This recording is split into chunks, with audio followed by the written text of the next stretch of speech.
There's been some amazing unpainted miniature sets from WizKids recently, but the pre-painted stuff has been hit or miss. So I decided to take an in-depth look at some of the Ruins of Lastwall miniatures. Well, that's one way of doing your graphic design on the miniature box. Somebody's gonna get fired.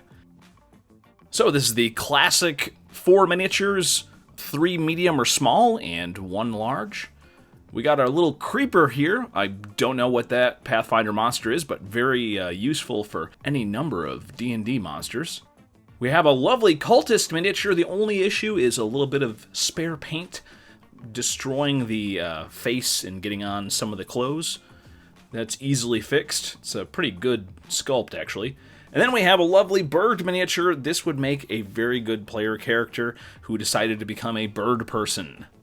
You don't see that many of those, so I actually am very happy that I happened to get this one.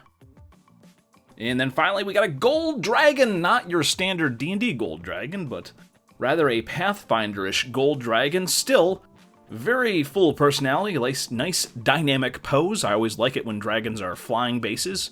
Very interesting. And we got one more little guy there, duplicate. And we have an assassin miniature, kind of dressed up like the new Witcher Netflix show with the weird armor there. Interesting stuff. Might make a very good NPC or simply a assassin sent to harass the player characters. We have a lovely demon miniature. I'm not exactly sure what this monster is, but man, this would be very useful for any number of devil miniatures in your D&D campaign. I have a lot of Pathfinder books, but I really fell off. I've been concentrating so much on D&D recently. And we have a lovely purplish dragon here. Love the translucent bits on the wings. I wish they would have gone a little bit easier on the dry brush, but apparently this is some sort of time dragon. A very nice sculpt, a very nice dragon. Super happy with that. And we have here some sort of samurai skeleton. And it's a skeletal samurai. It's a nice, interesting looking skeletal miniature. And we have kind of a generic looking undead thing here. This is supposed to be a poltergeist. Normally when I consider poltergeists, I consider the D&D kind of invisible ones. It's interesting that looks more like a zombie-ish type thing.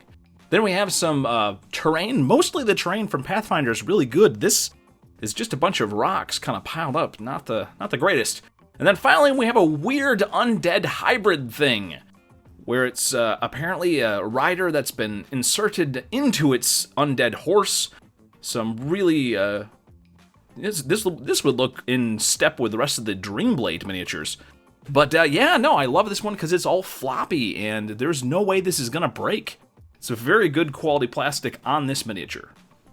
So there you have it. I had a pretty good pull for 3 boxes. I think I was very happy that I got 2 large dragons, both dynamic poses. I got some little creepy guys here as my duplicates. I'm super happy with that. And I got some excellent monster miniatures as well as that Aarakocra. Aarakocra. Aarakocra.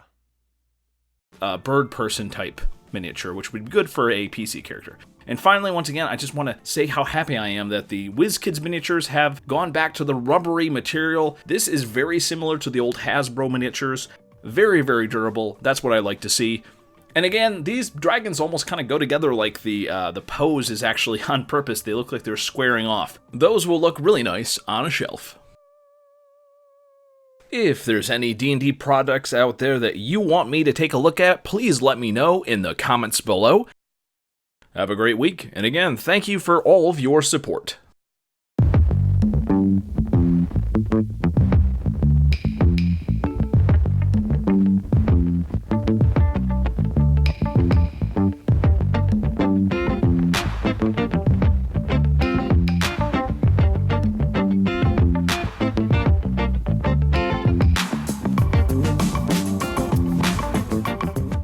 Aarakocra, Aarakocra, Aarakocra, Aarakocra, Aarakocra, Aarakocra, Aarakocra, Aarakocra, Aarakocra, Aarakocra, Aarakocra, Aarakocra, Aarakocra, Aarakocra, Aarakocra, Aarakocra,